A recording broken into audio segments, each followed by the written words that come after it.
ტელეარხი 25 ჟურნალისტის ჯაბა ანენიძის ირგვლივ განვითარებულ მოვლენებს გუშინ დეპუტატი გიორგი მასალკინი გამოეხმაურა. დეპუტატმა მეოთხე არხის პირდაპირ ეთერში განაცხადა, რომ ჯაბა ანენიძის მიერ უმაღლესი საბჭოს საქმიანობის შესახებ მომზადებული საგამოძიებო ფილმის არჩევნებამდე ერთი კვირით ადრე ეთერში გასვლა იმ პირებმა დაგეგმეს, ვინც ტელევიზიის მფლობელებს ქონება ერთ ლარად გადასცა. დეპუტატმა ეჭქვეშ დააყენა ტელევიზიის სარედაქციო პოლიტიკის დამოუკიდებლობაც და გამოძიების წარმართვაც.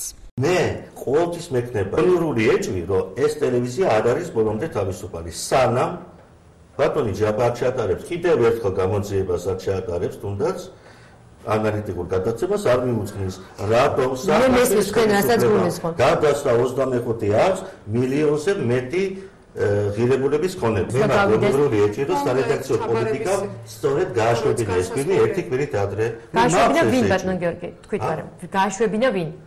ის მისცა მილიონი ლარი ქონება.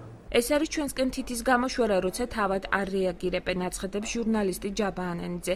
მისივე განმარტებით ფილმის სრული სარედაქციო თავისუფლების პირობებში მომზადდა და პროექტით გათვალისწინებულ ვადებში გავიდა. ჩვენ ჩავთვალეთ, რომ ეს იყო ფილმი უმაღლეს საბჭოზე, ხოლო არჩევნებში ჩვენ ვირჩევთ თვითმმართველობებს და ამიტომ ეს არ არის ამასთან კავშირში. გარდა ამისა, ეს ფილმი მომზადდა პროექტის ფარგლებში და მას აქვს თავისი განსაზღვრული ვადები. ჩვენ ეს საკითხი გამოვიძიეთ, დავდეთ ჟურნალისტური გამოძიება და ველოდებით დღემდე პროკურატურის თქვათ მოქმედებას.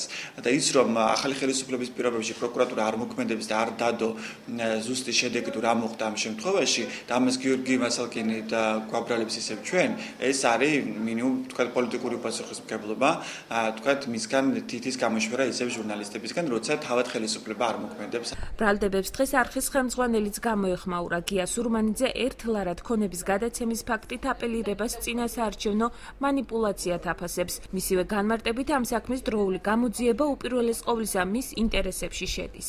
მე ვფიქრობ, რომ ეს არის უკვე ბრალდება გიორგი მასალკინის მხრიდან.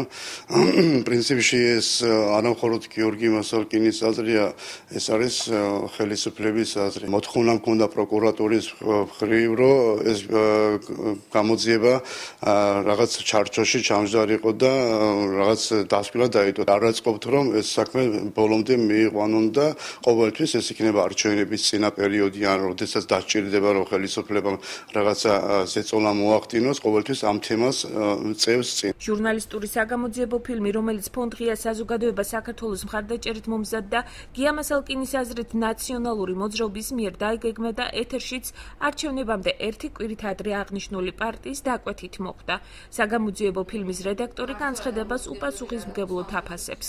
მიუხედავად იმისა, რომ თვითონ ძალიან კარგად იცის რა დაგვიჯდა ჩვენ რის ფასად დაგვიჯდა ტელევიზიის ნებისმიერ თანამშრომლებს ამ არხის დამოუკიდებლობის შენარჩუნება და ამ არხის იმიჯის შენარჩუნება მისი მხრიდან ტალახის სროლა დიდი უპასუხისმგებლობა არა მხოლოდ ტელევიზიის მიმართ, საზოგადოების მიმართაც, რომელიც ენდობა ამ ტელევიზიას და მე მგონია, რომ ძალიან რისკავს თუ ფიქრობს, რომ ასე შეიძლება გადაარჩინოს თავისი და მისი კოლეგების რეპუტაცია. გია მასალკინისგან განსხვავებით პროკურატურის მხრიდან ფაქტის სამართლიანად გამოძიების იმედი აქვს არჩილ ხაბაძეს.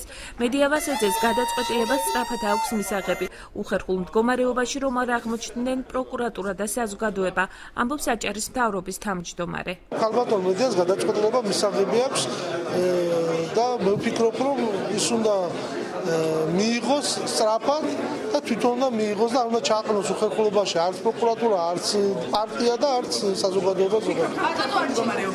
უხერხული მდგომარეობა და უნდა გამოვიდეს აქედან უმაღლესი საბჭო.